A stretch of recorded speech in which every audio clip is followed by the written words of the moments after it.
Start करते हैं बेटा। आज का जो टॉपिक है इसका नाम है grouping of capacitors.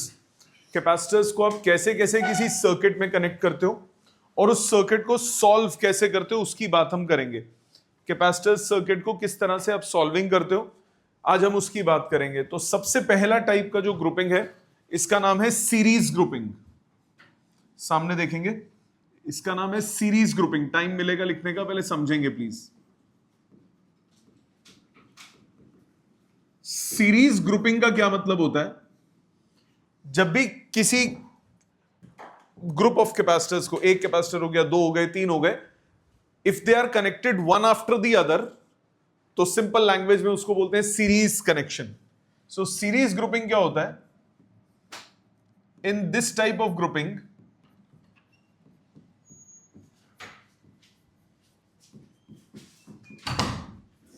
Circuit elements, अब ये में कैपेसिटर्स हो, रेजिस्टेंस हो, सब में कॉन्सेप्ट सेम रहेगा। Circuit elements are connected one after the other.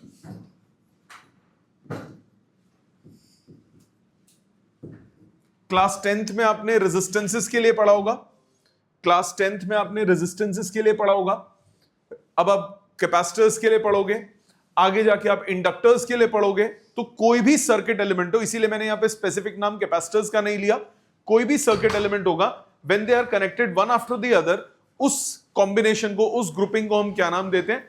उस ग्रुपिंग को हम नाम देते हैं सीरीज ग्रुपिंग। उस ग्रुपिंग को क्या नाम देते हैं? Series grouping.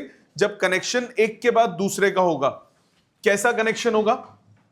कैसा कनेक्शन होगा? ध्यान दीजिए, इस तरह से कनेक्ट होते हैं। जैसे कैपेसिटर्स की बात करें तो एक कैपेसिटर कनेक्ट किया, दूसरा कैपेसिटर कनेक्ट हुआ, तीसरा कैपेसिटर कनेक्ट हुआ। सो एक के बाद दूसरा, तीसरा ये कनेक्ट होंगे, तो इसको हम क्या बोलेंगे? Series grouping. कैपेसिटर का जो सिंबल है वो ऐसा होगा, जैसा कि आप पैरेलल प्लेट कैपेसिटर पढ़ते हो, तो पैरेलल प्लेट कैपेसिटर में दो पैरेलल प्लेट्स बनाते हो, दो पैरेलल प्लेट्स बनाते हो, तो वो वाला जो सिंबल है उसको हम क्या बोलेंगे? ये कैपेसिटर का बेसिक सिंबल होगा।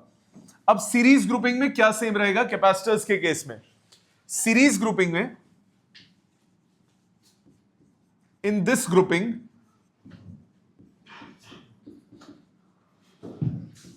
चार्ज या फिर करंट, अगर रेजिस्टेंसेस की बात है, रिमेन सेम। मतलब अगर यहां से Q अमाउंट ऑफ चार्ज आएगा तो इस कैपेसिटर पे भी Q चार्ज आएगा, इस कैपेसिटर पे भी Q चार्ज आएगा, इस कैपेसिटर पे भी Q चार्ज आएगा। यही करंट अगर होता, रेजिस्टेंसेस की बात होती, तो जितना पहले से करंट पास होता उतना ही दूसरे से पास होता, उतना ही तीसरे से पास होता। तो सीरीज ग्रुपिंग में क्या सेम रहता है? चार्ज सेम रहता है। सीरीज ग्रुपिंग में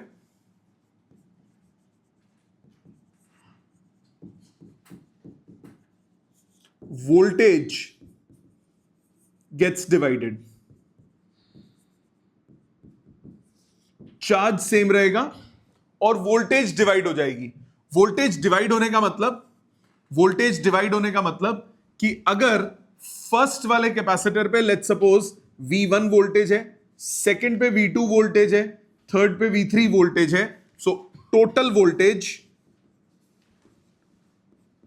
voltage V1 plus V2 plus V3 होगी। तो सीरीज में क्या सेम रहता है? चार्ज सेम रहता है और वोल्टेज क्या हो जाती है? डिवाइड हो जाती है। ये बात समझ में आती है? अब ये क्यों होती है वो देखते हैं। इस क्यों का जवाब एक छोटे से सेक्शन में छुपा है। In any type of electric circuit, कोई भी हो, in any type of electric circuit, if any two points are connected via conductor, किसी भी सर्किट में, किसी भी इलेक्ट्रिकल सर्किट में कोई भी दो पॉइंट्स अगर आप कंडक्टर से सीधा सीधा जोड़ देते हो, then those points attain same potential। and are called same points. तो सेम पॉइंट्स, कोई भी इलेक्ट्रिकल सर्किट के दो पॉइंट्स सेम पॉइंट्स कब कहलाएंगे? जब उन दोनों को आप किससे कनेक्ट करोगे? कंडक्टर से कनेक्टेड होंगे, मतलब दोनों के बीच में वोल्टेज क्या रहेगी? सेम होगी, मतलब there is no potential difference between those two points. मतलब अब इसी कॉन्सेप्ट से ये जो मैंने बताया उसकी बात करते हैं। ये कैपेसिटर है, दो तीन कैपेसिटर्स, मैंने अप्लाइड वोल्टेज लगाई V अप्लाइड वोल्टेज लगाई। अब जो V वोल्टेज है वो A और B पॉइंट्स के अक्रॉस है, मतलब A और B के बीच में जो पोटेंशियल डिफरेंस है वो कितना है? V volt. A और B के बीच में जो पोटेंशियल डिफरेंस है वो कितना है? V volt. मतलब A और B के बीच में जो पोटेंशियल डिफरेंस है वो क्या है? V volt. अब मतलब मैंने क्या बोला? VA माइनस VB कितना है? V volt. यही मतलब हुआ। अब ध्यान देना, ये A पॉइंट है, ये पॉइंट भी A होगा, क्योंकि ये किससे कनेक्टेड है? कंडक्टर से कनेक्टेड है। If any points are connected by conductor they are at same potential. इसको हम क्या बोलते हैं? सेम वोल्टेज के पॉइंट्स है। इसी से एक और कॉन्सेप्ट आता है जिसको बोलते हैं शॉर्ट सर्किटिंग, आगे पढ़ेंगे, अभी आज ही पढ़ेंगे। सो ये A पॉइंट है, तो ये पॉइंट भी क्या हुआ? A point. क्या ये बात समझ में आई? A पॉइंट सेम क्यों है? क्योंकि दोनों के दोनों कंडक्टर से कनेक्टेड है। अगर कोई भी दो पॉइंट्स कंडक्टर से कनेक्टेड होंगे तो वो किस पे होंगे? सेम वोल्टेज पे। उनको हम क्या नाम देंगे? Same points.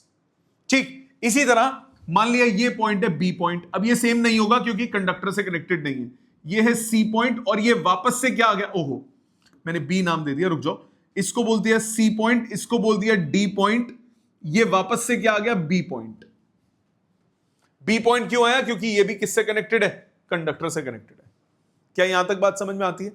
अब अगर ये वोल्टेज V1 है, ये वोल्टेज V2 है और ये वोल्टेज V3 है, तो क्या आप V1 को VA माइनस VC लिख सकते हो?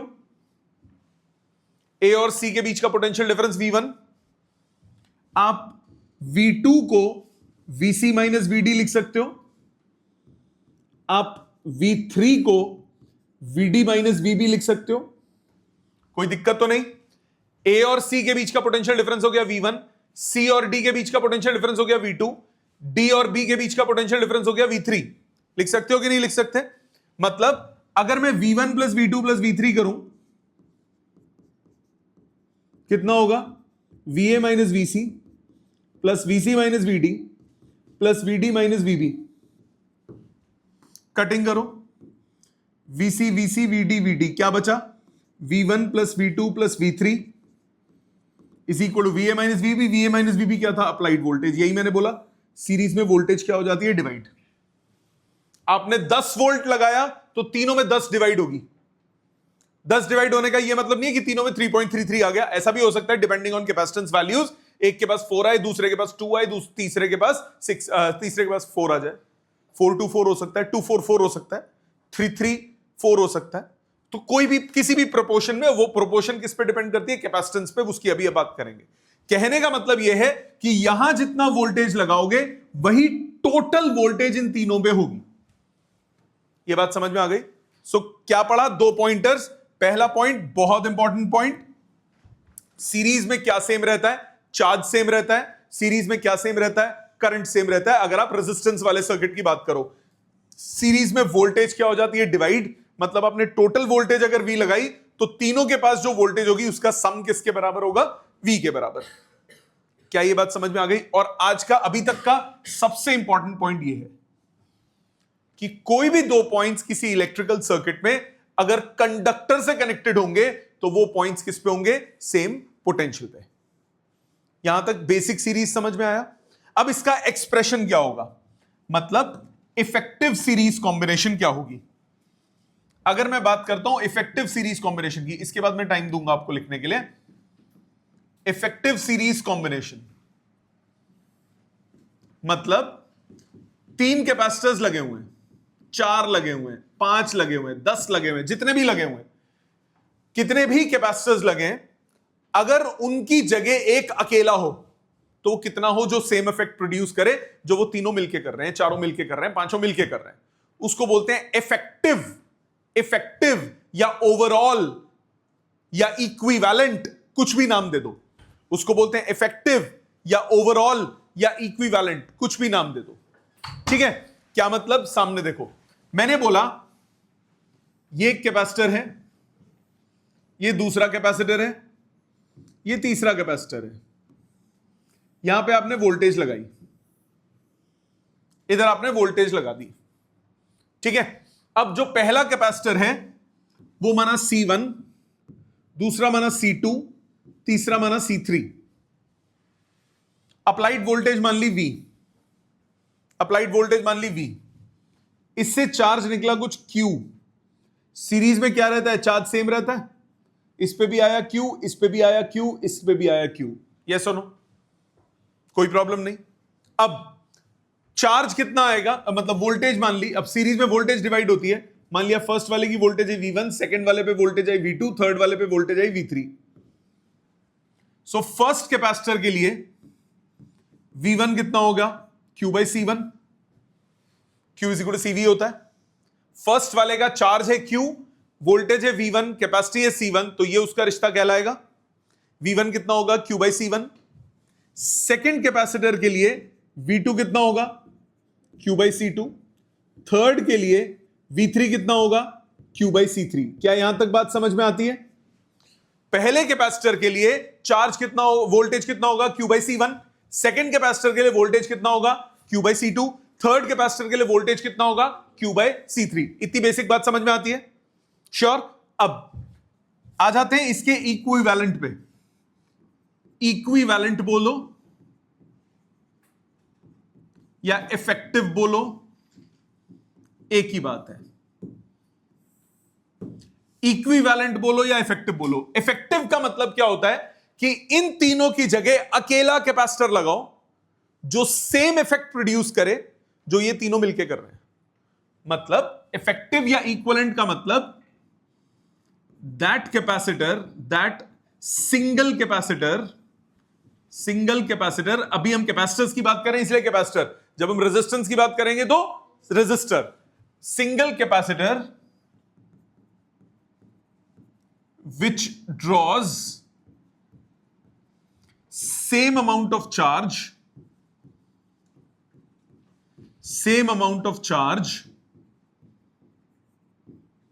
as drawn by the combination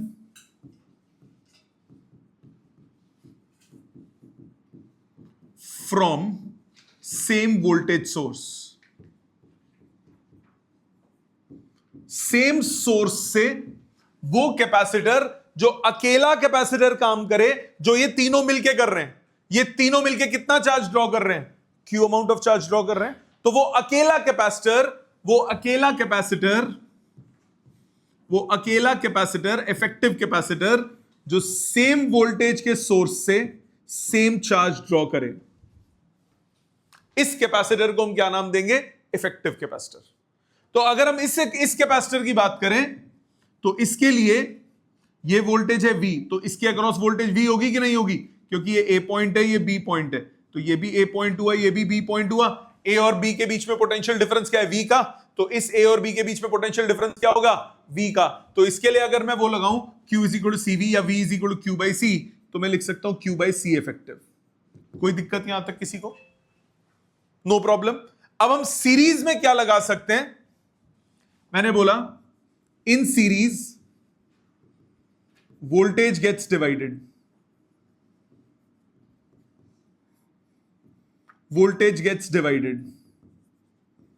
मतलब V कितना होगा? V1 plus V2 plus V3, तीन लिए तो तीन हो गए। लिख सकता हूं, सारी वैल्यूज पुट करो। V की value Q by C effective, V1 की वैल्यू Q बाई C1, ये हुआ Q बाई C2, ये हुआ Q by C3, Q cut गया, क्या बचा? 1 by C effective is 1 by C1 plus 1 by C2 plus 1 by C3। Resistances में ये पैरेलल का फॉर्मूला था, 10th में पढ़ा था आपने। कैपेसिटर्स में ये सीरीज का फॉर्मूला है। तो सीरीज में क्या होता है? 1 by C effective is 1 by C1 plus 1 by C2 plus 1 by C3। Circuit अच्छे से समझ में आ गया क्या होता है? पक्का? इसको लिखो, फिर हम पैरेलल कॉम्बिनेशन पे चलते हैं। पहले इसको तमीज से लिखिए, फिर हम पैरेलल कॉम्बिनेशन पे चलते हैं। चलिए नेक्स्ट, सीरीज ग्रुपिंग के बाद आते हैं पैरेलल ग्रुपिंग में।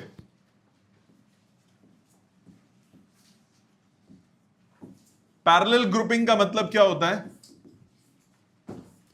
जब circuit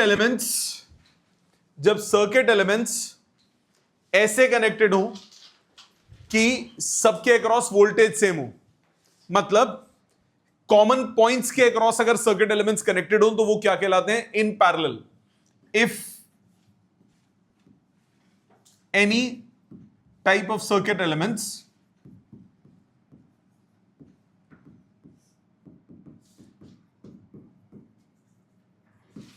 are connected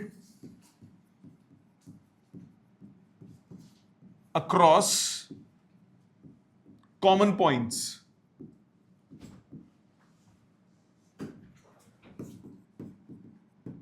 then those elements are said to be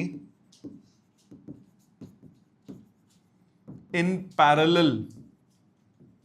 मतलब ऐसे, जैसे आपने ये कनेक्ट किया, ए पॉइंट है, ये बी पॉइंट है, ए और बी के अक्रॉस आपने एक कैपेसिटर लगा दिया, ए और बी के अक्रॉस ही दूसरा कैपेसिटर है, ए और बी के अक्रॉस ही तीसरा कैपेसिटर है। तो ये तीनों कैपेसिटर्स किस में होंगे? पैरेलल में। ये तीनों कैपेसिटर किस में होंगे? पैरेलल में। ये ए पॉइंट है तो ये भी ए पॉइंट हुआ, ये भी ए पॉइंट हुआ, ये भी ए पॉइंट हुआ, ये भी ए पॉइंट हुआ, ये भी ए पॉइंट हुआ, क्योंकि ये किससे कनेक्टेड है? Via conductor.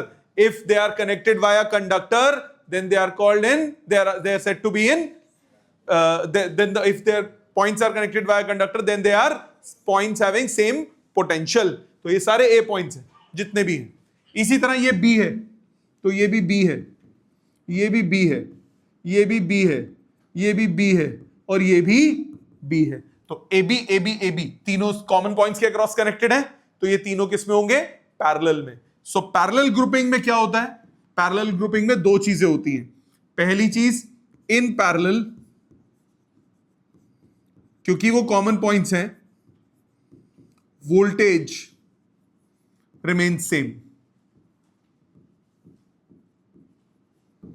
दूसरा, in parallel charge gets divided. Voltage same रहती है, चार्ज डिवाइड होता है। मतलब अगर ये Q अमाउंट ऑफ चार्ज है तो ये तीन हिस्सों में डिवाइड होगा। या मान लिया Q1, या मान लिया Q2, या मान लिया Q3। सो टोटल चार्ज कितना हो जाएगा? Q1 plus Q2 plus Q3। Total charge Q आया, वो तीन हिस्सों में डिवाइड हुआ। जरूरी नहीं है बराबर हिस्से हो, किसी भी प्रोपोर्शन में हो सकते हैं, बट टोटल जो आएगा वही तीनों में डिवाइड हो जाएगा। तो फर्स्ट वाले पे Q1 चार्ज गया, सेकंड पे Q2 गया, थर्ड पे Q3 गया, तो टोटल चार्ज कितना होगा? Q1 plus Q2 plus Q3। Conservation of charge के हिसाब से जितना आया उतना जाएगा। जीवन का अथक सत्य है, जो आया है उसने जाना ही है। ठीक है, अब इसमें इफेक्टिव कैसे निकालते हैं? इफेक्टिव इन पैरेलल,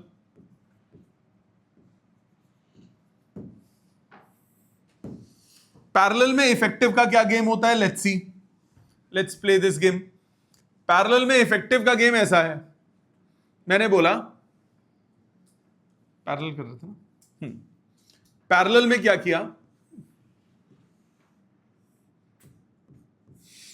ये कैपेसिटर्स हैं, तीन कैपेसिटर्स, 4 ले लो 5 ले लो कोई फर्क नहीं पड़ता। बैटरी लगा दी, वोल्टेज सोर्स लगाया V वोल्ट का, मतलब पोटेंशियल डिफरेंस V वोल्ट का है।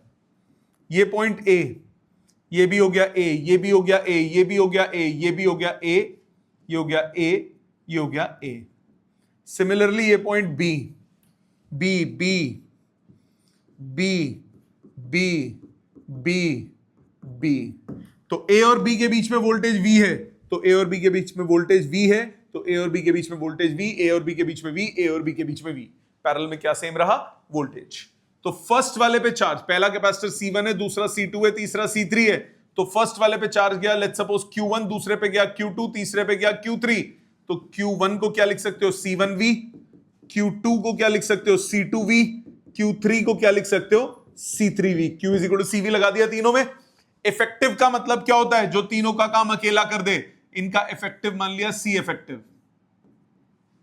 C इफेक्टिव जो अकेला सेम वोल्टेज से सेम चार्ज ड्रॉ करे, जो तीनों मिलके कर रहे हैं। तीनों मिलके क्या कर रहे हैं? Q amount of charge draw कर रहे हैं। तीनों मिलके Q amount of charge draw कर रहे हैं, जो कि तीनों का सम है।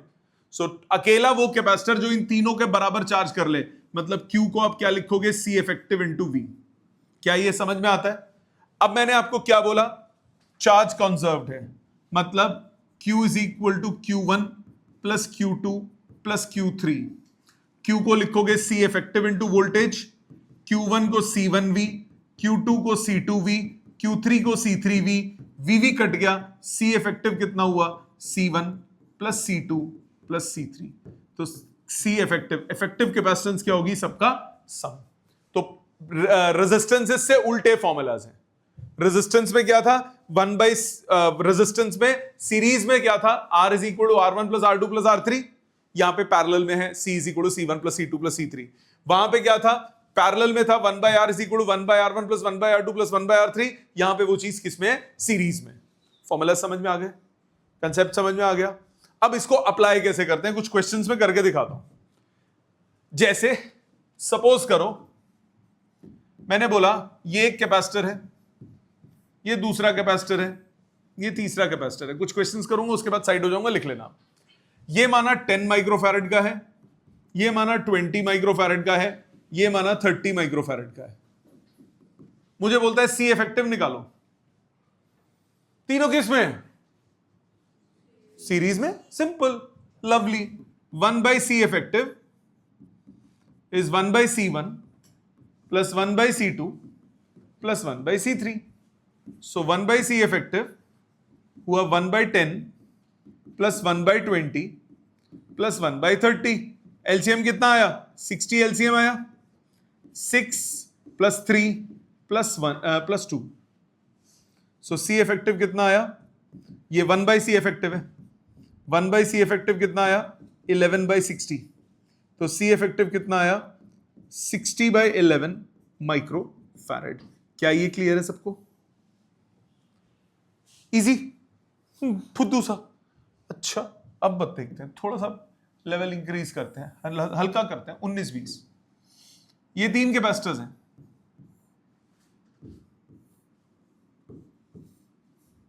Ten microfarad, 20 microfarad, 30 microfarad.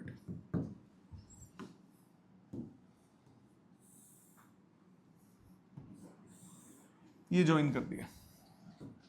अब मुझे बोला ए और बी के बीच में इफेक्टिव कैपेसिटेंस निकालनी है। अब ये तीनों किसमें? Series, parallel? पैरेलल में तीनों। वो तो अड्डी पैरेलल कितना? लेट्स सी पैरेलल कैसे। ध्यान से देखिएगा, मैंने अभी आपको एक चीज बताई स्टार्टिंग में। क्या बताया? Any 2 points in a circuit which are connected via conductor, those points are same points, means points at same potential। ठीक है ना बेटे? वो क्या होगा? points at same potential। अब points at same potential का मतलब ये A पॉइंट है, तो ये भी A पॉइंट हुआ, ये भी A पॉइंट हुआ, ये भी A पॉइंट हुआ, ये भी A पॉइंट हो गया। इसी तरह से ये B पॉइंट है, तो ये B पॉइंट हुआ, ये B पॉइंट हुआ, ये B पॉइंट हुआ, ये भी B पॉइंट हो गया। अब इसी सर्किट को अगर मैं रीड्रॉ करता हूं A और B के बीच में, A और B के बीच में 10 माइक्रोफैरेड, A और B के बीच में 10 माइक्रोफैरेड, B और A के बीच में 20 माइक्रोफैरेड, B और A के बीच में 20 माइक्रोफैरेड, ए और बी के बीच में 30 माइक्रोफैरेड, ए और बी के बीच में 30 माइक्रोफैरेड, तीनों किस में हुए? पैरेलल में। समझ में आई बात? तो वो लॉजिक बहुत इंपॉर्टेंट है। क्या बोला था मैंने? कोई भी दो पॉइंट सर्किट के होंगे, आपको क्या करना होगा? उन दोनों को सेम पोटेंशियल पे ले लेना होगा। अगर बोथ आर कनेक्टेड वाया दीदी सामने ध्यान, both are connected via conductor, conductor से कनेक्टेड होंगे तो पॉइंट्स किस पे होंगे? सेम पोटेंशियल में। तीनों पैरेलल में है। सी इफेक्टिव कितना हुआ? 20 micro plus 10 micro plus 30 micro, answer आ गया 60 माइक्रो फैरेड। क्या ये क्लियर है? और देखो, एक आध से थोड़ी ना होता है। सपोज ऐसा सर्किट है,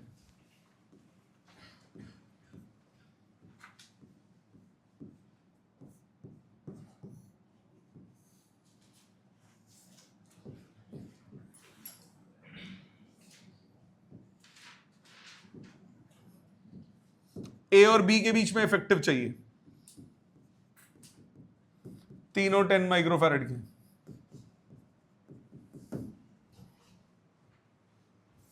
अगर कभी हम बोलते हैं हमें ए और बी के बीच में इफेक्टिव रेजिस्टेंस चाहिए या कैपेसिटेंस चाहिए, इट मींस जो एक्सटर्नल सोर्स होगा वो ए और बी के अक्रॉस कनेक्टेड है। मतलब अगर किसी भी सिचुएशन में, इन एनी सिचुएशन या circuit, if we say to find effective capacitance, resistance या कोई भी situation between points A and B, it means external circuit or battery is connected across A and B। अभी आपको ये बात मजाक लग रही है, अगले क्वेश्चन में देखना मजा आएगा।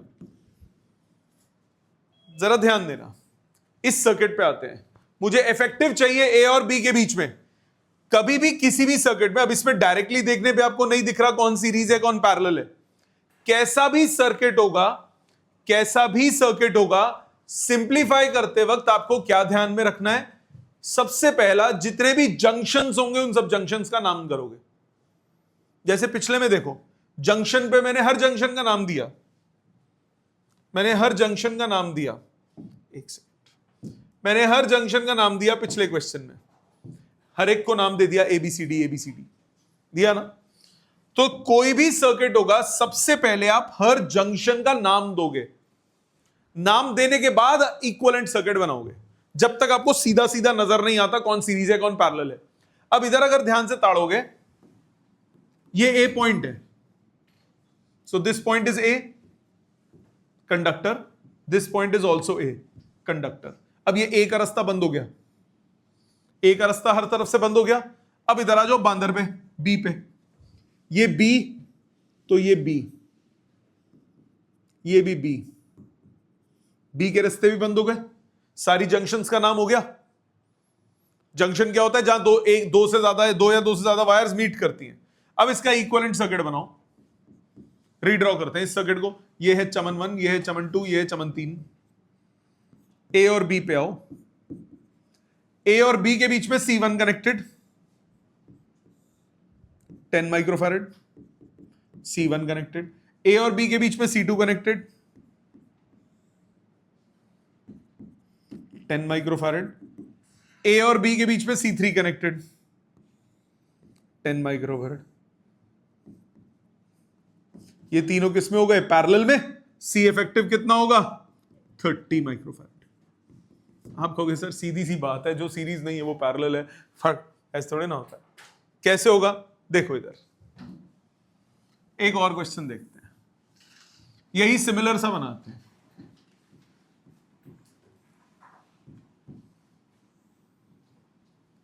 ए पॉइंट, बी पॉइंट, यहां एक एडिशनल कैपेसिटर जोड़ दिया मैंने।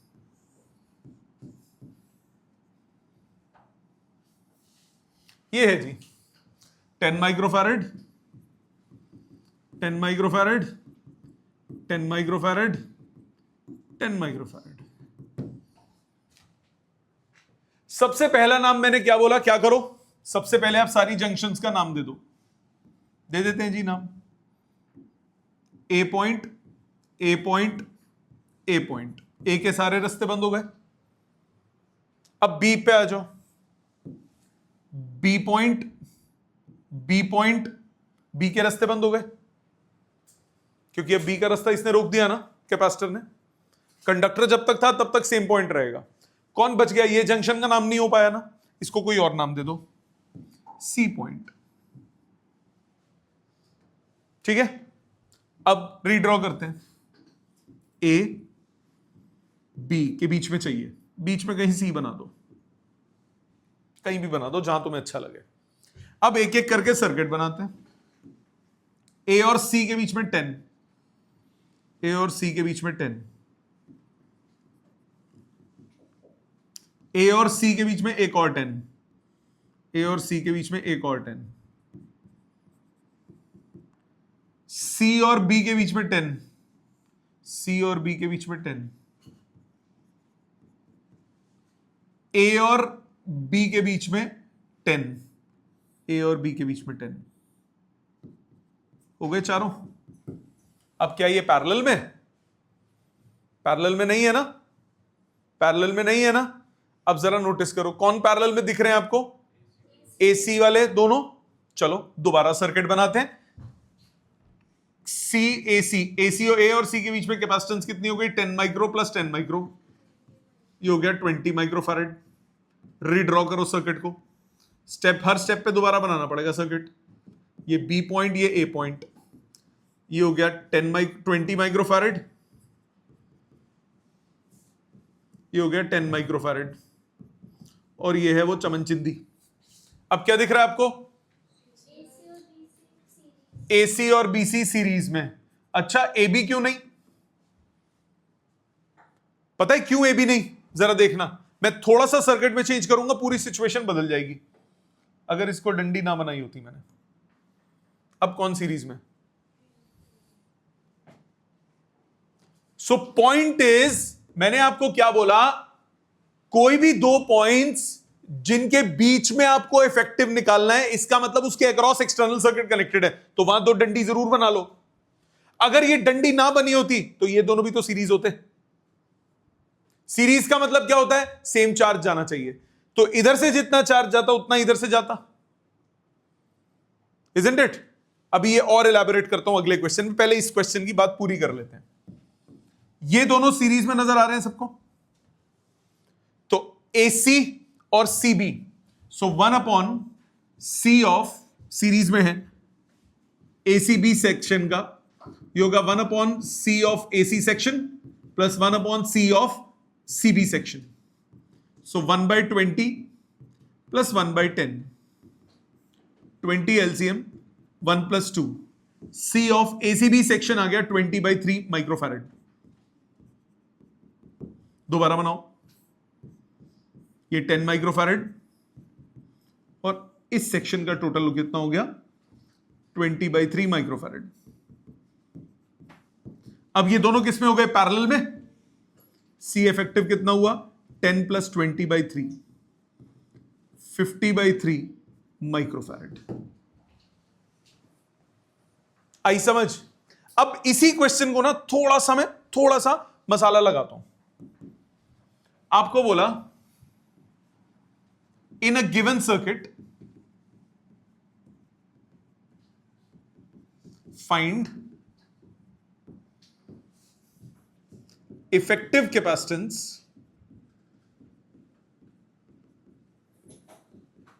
between first points A and B, second points A and C, और सर्किट ऐसे है।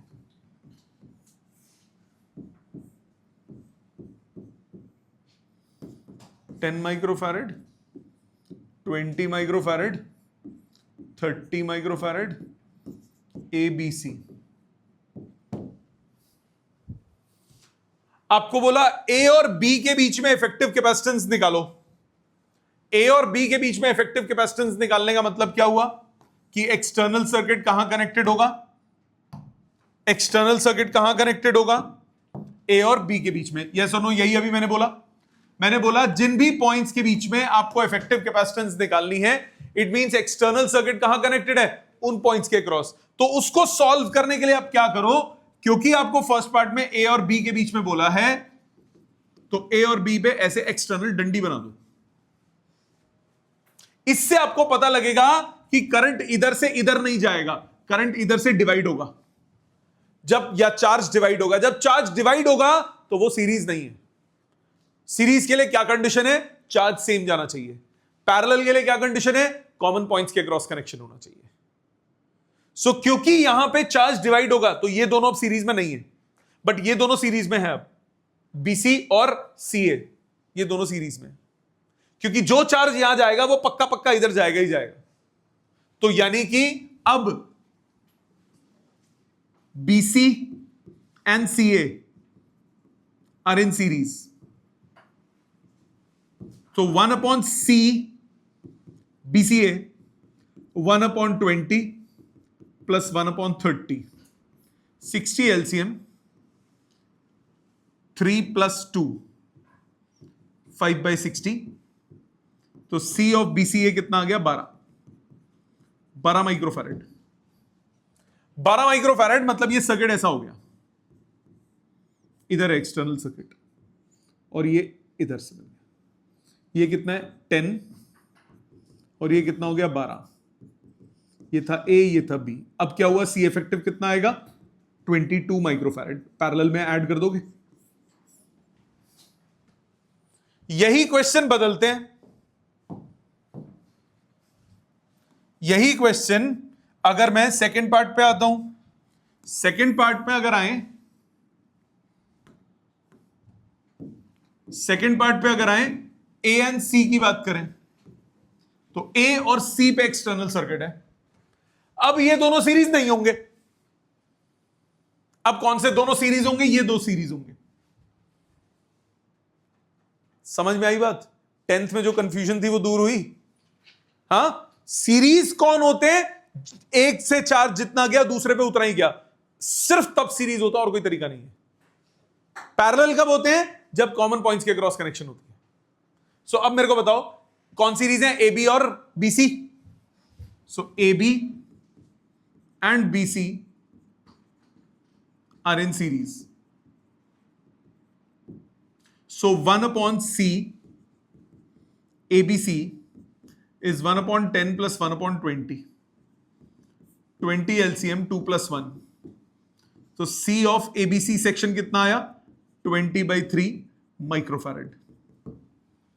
सो अब क्या बनेगा सर्किट दोबारा, ए और सी, ये कितना हुआ 30 और ऊपर कितना हुआ 20/3। तो पैरेलल में क्या होता है, एड अप। सी इफेक्टिव कितना हुआ 30 प्लस 20/3, 110/3 माइक्रोफैरेड। क्या ये क्लियर है? सेम सर्किट, दो अलग अलग आंसर, क्योंकि पॉइंट्स अलग अलग हैं। तो इफेक्टिव कैपेसिटेंस किसी सर्किट की नहीं होती, किसी सर्किट की बिटवीन टू गिवन पॉइंट्स होती है। एक ही सर्किट के अलग अलग आंसर आ सकते हैं अगर अलग अलग पॉइंट्स के अक्रॉस आप कनेक्शन कर दो तो। समझ में आई बात? Logically clear? एक तुम करोगे अटेम्प्ट, ये लिखने के बाद एक आप अटेम्प्ट करना। Find effective capacitance between points A and, first part A and B, second part A and C. Circuit ऐसा है।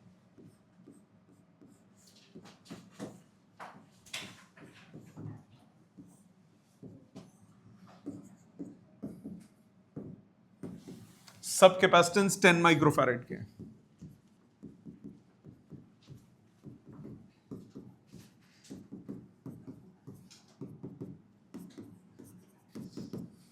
इस सर्किट का करना है। पहले पिछला कॉपी कीजिए, फिर उसके बाद इस पे आते हैं, और कोई पॉइंट नहीं समझ आएगा साथ साथ पूछेंगे बेटा। चेक कीजिए सामने, ध्यान दीजिए।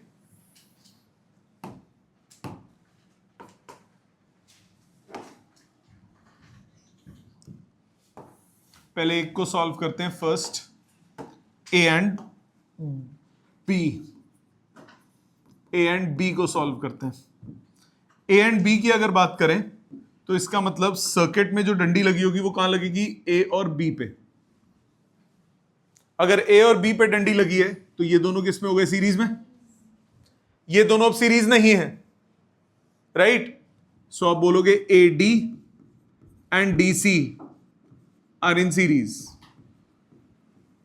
ए D and D C series में, तो 1/c ADC ये हो जाएगा 1/10 प्लस 1/10। तो इससे C ऑफ ADC आ गया 5, 1/5 आएगा, उल्टा करोगे 5 माइक्रोफैरड। तो सर्किट रीड्रॉ करें, A अपनी जगह पे, B अपनी जगह पे, C अपनी जगह पे, ये कैपेसिटर, ये कैपेसिटर और ये कैपेसिटर अपनी जगह पे। इन दोनों को नहीं छेड़ा, इन तीनों को नहीं छेड़ा। 10 माइक्रोफैरड, 10 माइक्रोफैरड, और ये आपका हो गया 5 माइक्रोफैरड। अब ए और सी के अक्रॉस ये दो कनेक्टेड है, तो अब क्या होगा, दोनों पैरेलल में। तो सी ऑफ ए सी कितना हो जाएगा, 5 प्लस 10 कितना हुआ, 15 माइक्रोफैरड। रीड्रॉ करें सर्किट को, ये अपनी जगह पे, ये अपनी जगह पे, ये अपनी ऐड हो गए। ए और बी पे डंडा बनाओ, सी अपनी जगह पे। ये कितना हो गया, 15 माइक्रोफैरड। ये कितना था, 10 माइक्रोफैरड। ये कितना है, 10 माइक्रोफैरड। डंडा बनाने से क्या पता लगा, ये दोनों किस में हो गए, सीरीज में।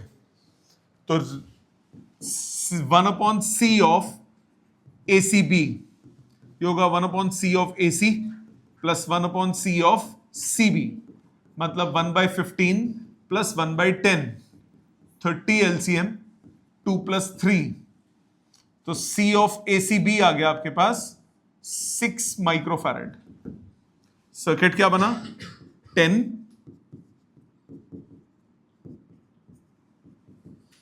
और ये आया 6। अब क्या हो गए, दोनों पैरेलल में, दोनों हो गए पैरेलल में। तो C इफेक्टिव कितना हुआ, 6 माइक्रो प्लस 10 माइक्रो, आंसर आया 16 माइक्रोफैरड। क्या ये क्लियर है, इजी, समझ में आ गया। स्टेप बाय स्टेप चलिए, लॉजिक को ध्यान रखिए।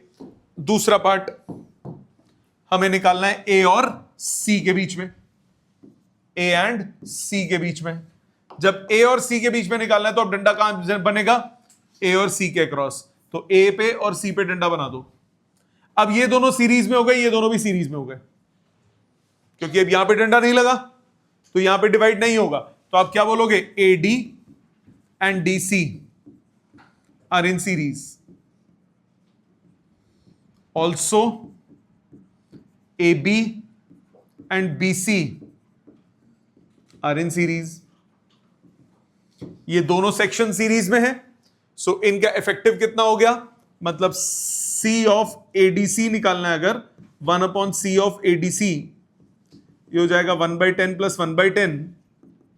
C ऑफ ADC आ गया 5 microfarad. Similarly 1/c of ABC ये भी 1/10 प्लस 1/10। तो कैपेसिटेंस ऑफ ABC सेक्शन कितना हुआ, 5 माइक्रोफैरड। रीड्रॉ करें सर्किट को, ए अपनी जगह पे, सी अपनी जगह पे रखें। ए और सी के बीच में एक 10 तो अपनी जगह पे था, इसको नहीं छेड़ा हमने। ये हो गया 5 माइक्रोफैरड, ये भी हो गया क्या, 5 माइक्रोफैरड। अब ये तीनों किस में हो गए, पैरेलल में।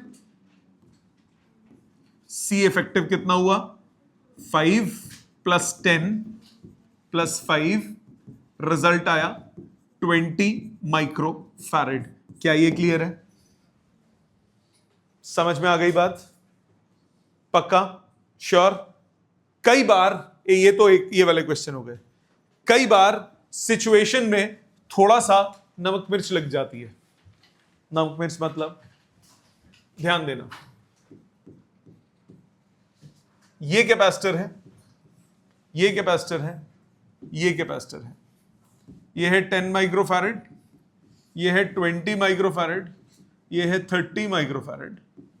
आपको ए और बी के बीच में इफेक्टिव चाहिए, बट यहां पे आपने ऐसे डंडा लगा दिया, बस एक लगाया, दो नहीं लगाए। मतलब ये ए पॉइंट है तो ये ए पॉइंट हो गया, ये भी ए पॉइंट हो गया, राइट। ये दोनों तो ए और ए के बीच में आ गए ना। इस सेक्शन को हम बोलते हैं, इस कॉन्सेप्ट को हम बोलते हैं शॉर्ट सर्किटिंग। इसको बोलते हैं शॉर्ट सर्किटिंग। शॉर्ट सर्किटिंग का मतलब क्या होता है? If any two points in a circuit are connected via conductor,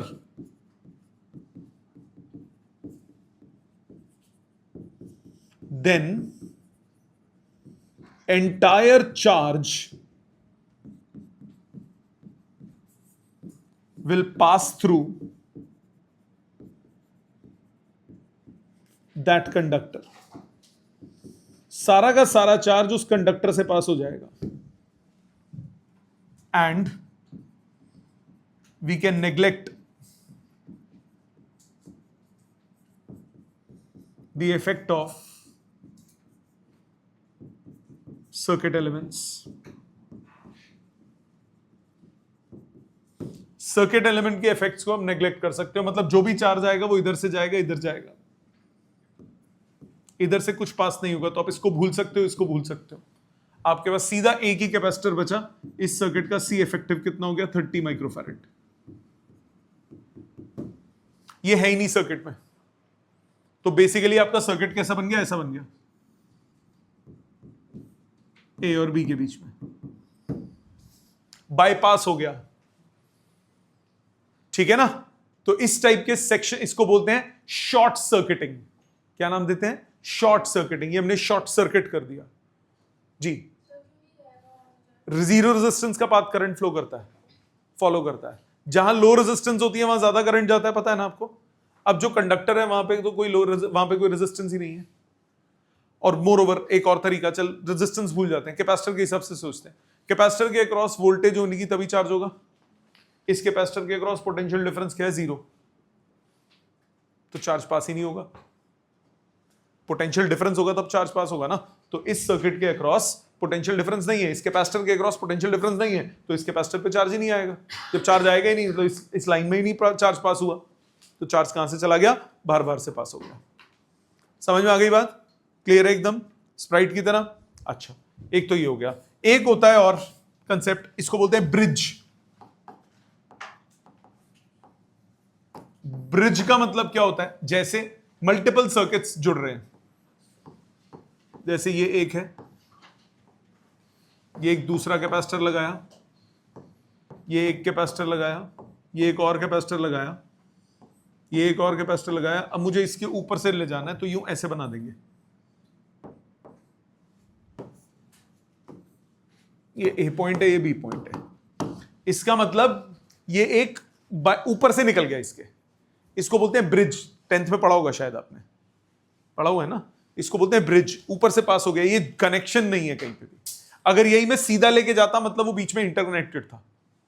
मतलब इस क्वेश्चन में अगर मुझे बोलना है इफेक्टिव कैपेसिटेंस निकालनी है, सबकी कैपेसिटी सी है, सब सी है एक नंबर के। अब क्या करोगे? ये ए पॉइंट है, ये ए पॉइंट है, ये भी ए पॉइंट है, ये बी पॉइंट है, ये बी पॉइंट है, ये भी बी पॉइंट है। अब जरा ध्यान देना, रीड्रॉ करो सर्किट को। ए और बी, ए और बी के बीच में सी, ए और बी के बीच में सी, ए और बी के बीच में एक और सी, ए और बी के बीच में एक और सी, ए और बी के बीच में 2 सी सीरीज में। तो इन दोनों का सीरीज कितना हो गया? C/2। ये बना लेता हूं, रुक जाओ। ये 2 सी सीरीज में हो गए। इसी तरह ये दो सी भी ए और बी के बीच में, तो ये भी दो सी हो गए ए और बी के बीच में। सो सीसी सीरीज में कितना हुआ, c/2, तो ये ऐसे बनेगा ए और बी, सी अपनी जगह पे, सी अपनी जगह पे, c/2, c/2, सी इफेक्टिव कितना हो गया 3c। यही क्वेश्चन थोड़ा सा चेंज करें, यही क्वेश्चन ऐसे बना होता, ये बोर्ड में आया हुआ क्वेश्चन है,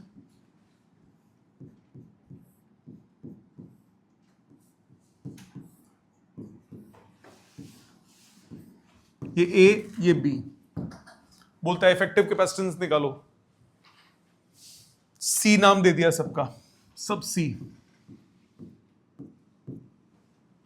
इस पॉइंट को मैंने एम बोल दिया।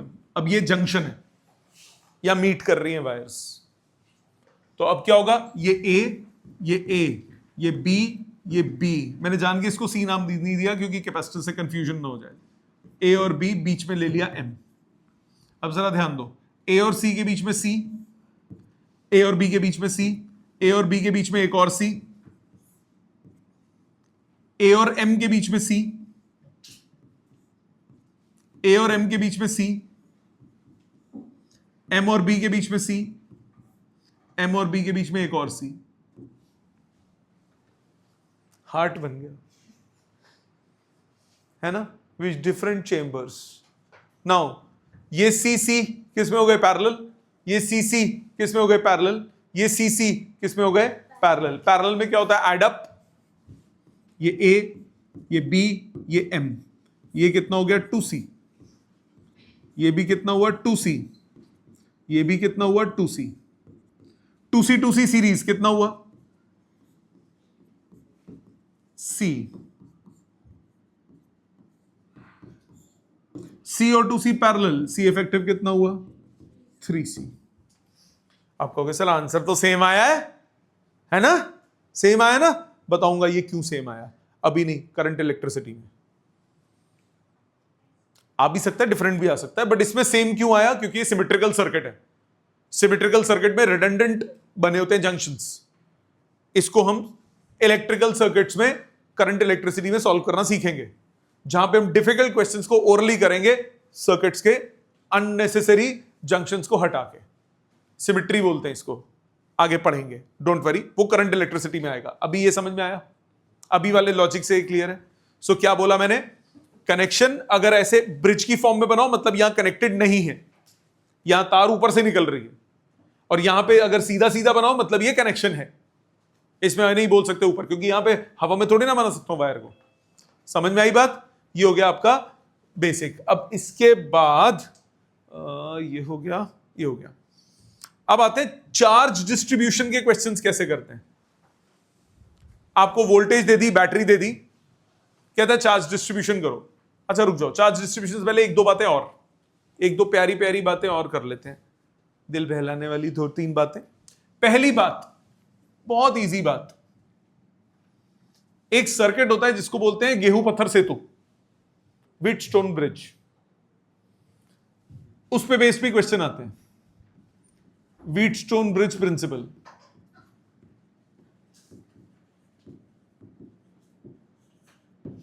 ये कैसे क्वेश्चंस होते हैं, ये ऐसे होते हैं, आपको यूं देगा कैपेसिटर, दूसरा कैपेसिटर, तीसरा कैपेसिटर, चौथा कैपेसिटर, ये 4 कैपेसिटर दिए, C1 C2 C3 C4 और ये बीच में C5।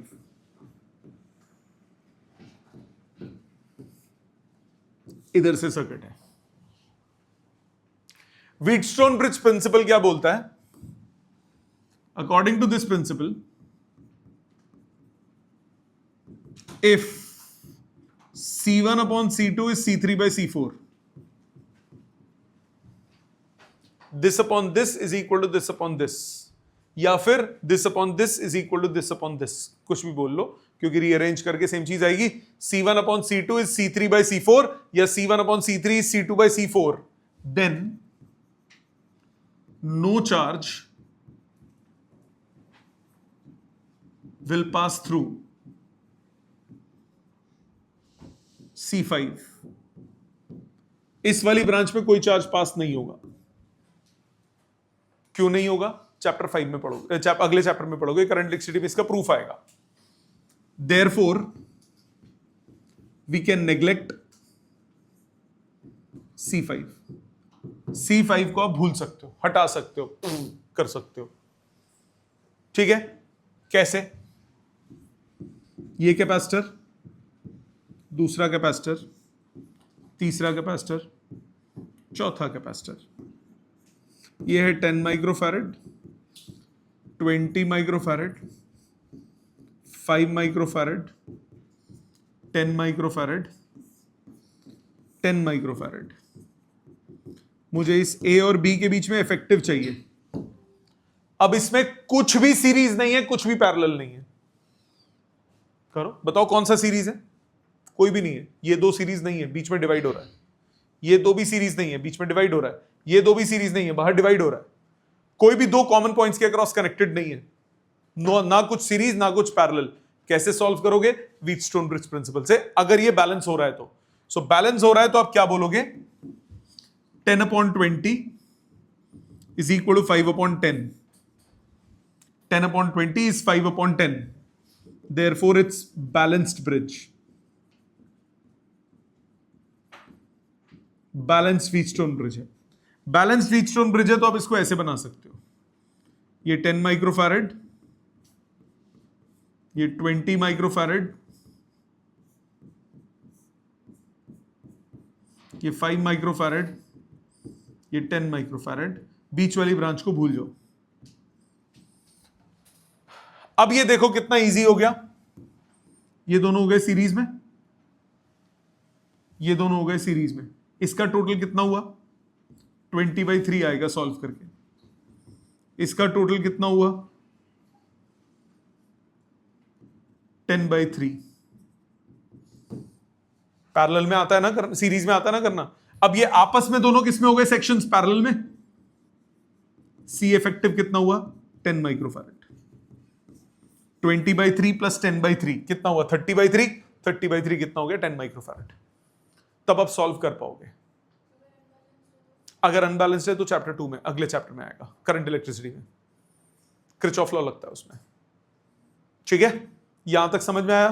तो बैलेंस्ड व्हीटस्टोन ब्रिज को आपको ऐसे सॉल्व करना है। क्लियर यहां तक? प्लीज ये लिख लीजिए, ये इंपॉर्टेंट काम था। आगे चलते हैं फिर। नेक्स्ट टाइप के जो क्वेश्चंस हैं वो है infinite circuit based questions. Infinite circuits कैसे होते हैं? जिसमें रिपीटेशन होती है किसी एक गिवन सेक्शन की। जैसे आपके पास ये सर्किट है, ध्यान दीजिए, आपके पास ये सर्किट है। इस सर्किट में रिपीट कर रहा है, एक सेक्शन कंटिन्यूअसली रिपीट कर रहा है। इस सर्किट में एक सेक्शन कंटिन्यूअसली बार बार रिपीट हो रहा है। जरा ध्यान देंगे प्लीज। इस सर्किट में एक सेक्शन बार बार रिपीट कर रहा है। कौन सा सेक्शन रिपीट कर रहा है? ये section. 1 2 1 2 1 2 1 2 up to infinity.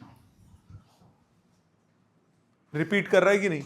Infinity में एक बढ़ा दो या एक कम कर दो, उन्हें फर्क नहीं पैंदा। इंफिनिटी में you increase one, you decrease one, that doesn't matter. So what you can do in this type of circuit is something like this. मान लिया कि इफेक्टिव कैपेसिटेंस है C। Let effective capacitance is C। Effective capacitance मैंने मान ली C, मतलब इस circuit को यहां से ब्रेक कर लो तो यहां तक की भी कैपेसिटेंस C होगी। मतलब A B 1 माइक्रोफैरड 2 माइक्रोफैरड,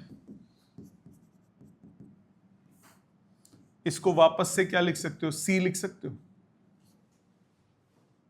इस पूरे को सी मान सकते हो। यही सर्किट यहां पे लगा हुआ है ना, तो इधर को भूलो, ये वापस से वही सर्किट है कि नहीं है। तो इस पूरे की जगह, इस पूरे सेक्शन की जगह, इस पूरे सेक्शन को जिसको मैंने रंग दिया, इस रंगीन सेक्शन को मैं सी मान सकता हूं। इसमें ये लगा दिया तब भी तो सी रहेगा। मतलब अब मैं क्या कर सकता हूं, now what I can do is, इसका इफेक्टिव निकालो। 2 और सी किसमें हुआ है, सीरीज में, इन पैरेलल विद 1। नाम देते हैं, इसको ए नाम दे दिया, इसको बी नाम दे दिया, इसको एम नाम दे दिया, इसको पी नाम दे दिया। सो AMPB, 1 upon capacitance of AMPB section कितना हुआ, 1/2 plus 1/c। So capacitance of AMPB section कितना हो गया, 2c अपॉन 2 प्लस c। ये सेक्शन और 1 किस में हो गए, पैरेलल में। तो C इफेक्टिव कितना हुआ, C इफेक्टिव हुआ 1 plus 2c upon 2 plus c। और C इफेक्टिव आपने कितना माना था, C।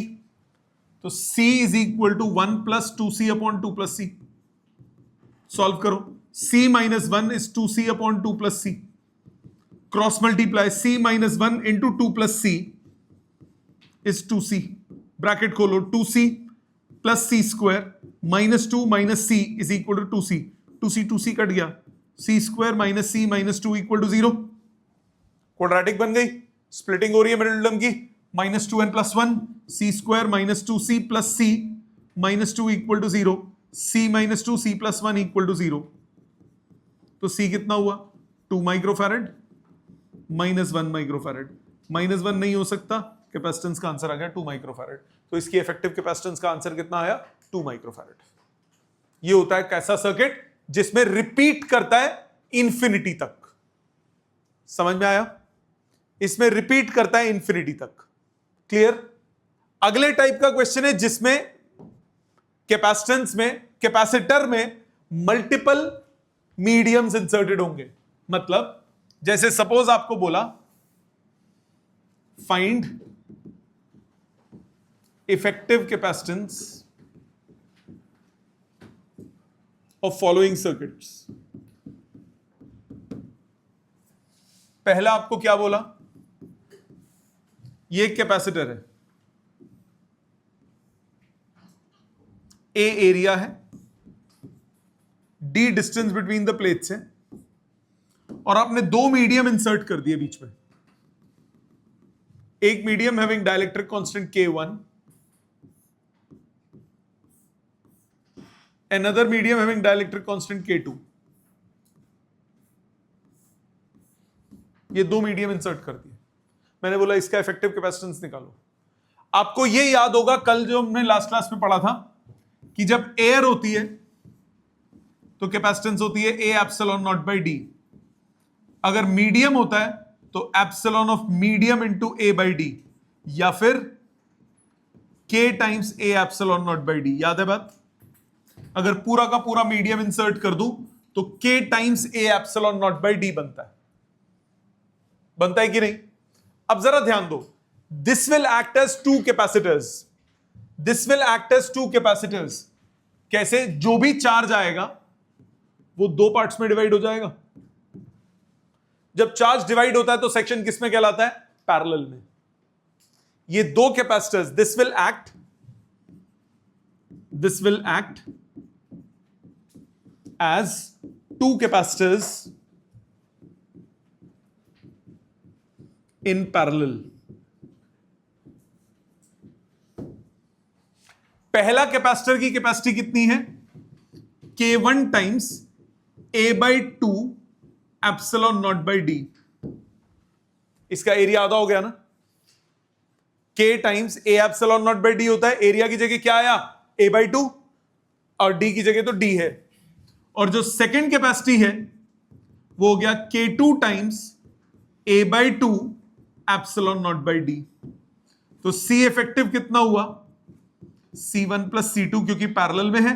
So K1 plus K2 times A epsilon naught by 2d। क्या ये समझ में आया?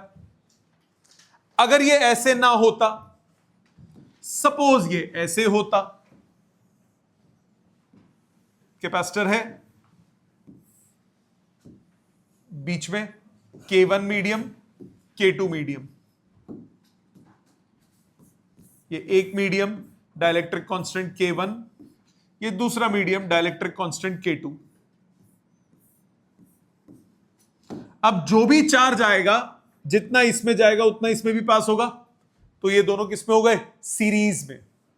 अब डिस्टेंस ज्यादा हो गया, एरिया पूरा रहा, डिस्टेंस ज्यादा हो गया, तो फर्स्ट सेक्शन की कैपेसिटी कितनी हो गई? K1 times A epsilon naught by D by 2। Second section की कितनी हो गई? K2 times A epsilon naught by D by 2। ये हो गया 2K1 times A epsilon naught by D, ये हो गया 2K2 times A epsilon naught by D. अब सी इफेक्टिव क्या होगा? दोनों किसमें? सीरीज में। दोनों सीरीज में है, सो 1 अपॉन सी इफेक्टिव आपके पास हुआ 1 by C1 plus 1 by C2। Value put करो। बेटर तरीका पता है क्या? इसको इजी करने के लिए 2K1 C0 लिख लो, थोड़ी देर के लिए इसको C0 ले लो, C0 ले लिया, A epsilon naught by D, last में वैल्यू वापस डाल देंगे ताकि कैलकुलेशंस में इजी रहे, कोई गलती ना हो। So 1 by 2K1 C0 plus 1 by 2K2 C0, 1 by 2 C0 बाहर, 1 by K1 plus 1 by K2। C effective कितना हुआ? C0 था, टाइपो बोला नहीं तो। ये कितना हुआ? 2C0 K1 K2 upon K1 plus K2। C0 की वैल्यू डाल दो, 2K1 K2 upon K1 plus K2 into A epsilon naught by D. आई बात समझ? स्प्राइट है एकदम, एकदम क्लियर। अगर ये ऐसे ना होता, सपोज ये थोड़ा सा ऐसे होता,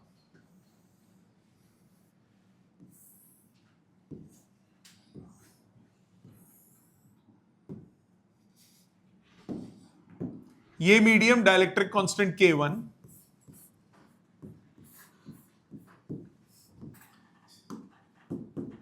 ये मीडियम डाइलेक्ट्रिक कांस्टेंट K2, और ये मीडियम डाइलेक्ट्रिक कांस्टेंट K3। ये distance D, D by 2, area A by 2, A by 2।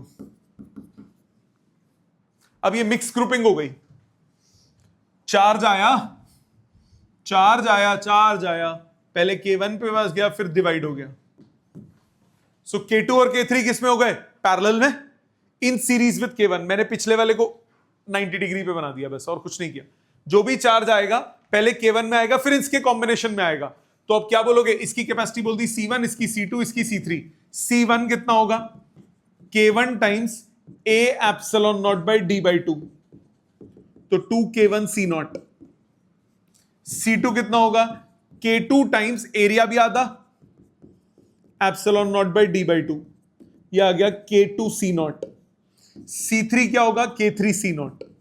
हमने C0 को क्या ले लिया? A epsilon naught by D, simplify करने के लिए। अब ये दो parallel in series with first, तो आप बोलोगे C2 and C3 are in parallel in series with C1।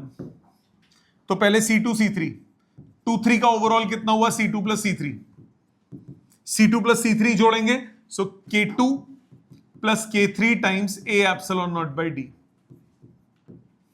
So 1 by C effective कितना हुआ? 1 by C2 3 plus 1 by C 1। इसको C0 ही रहने दो थोड़ी देर। So 1 by C0 K2 plus K3 plus 1 by 2K1 C0, 1 by C0 common, 1 by K2 plus K3 plus 1 by 2K1। LCM लो, 1 by C0 2K1 K2 plus K3, 2K1 plus K2 plus K3, 1 by C effective. तो C effective कितना हुआ? C naught 2K1 K2 plus K3 upon 2K1 plus K2 plus K3। C naught की value डालो, C effective का result आया A epsilon naught by D 2K1 K2 plus K3 upon 2K1 plus K2 plus K3। Got it जी? किस में बेटा? First C1 में? पिछले में एरिया आधा था, तू बता मेरे को, एरिया पूरा है ना प्लेट का? ठीक है, इस क्वेश्चन में भी फर्स्ट वाले में एरिया आधा नहीं किया, सेकंड और थर्ड में किया। समझ में आई बात? सबको क्लियर? ऑनलाइन सबको क्लियर? सो ये था हमारा ग्रुपिंग ऑफ कैपेसिटर्स। मैंने कोशिश की है मैं ज्यादातर वैरायटी कवर कर दूं। तो अब आपको करना क्या है, एक तो इसको अच्छे से पढ़ना है, असाइनमेंट के न्यूमेरिकल स्टार्ट कर दीजिए। जहां आपको एनर्जी के क्वेश्चन दिखे वो छोड़ दीजिए, जहां आपको एनर्जी के क्वेश्चन दिखे वो छोड़ दीजिए अभी फॉर द टाइम बीइंग।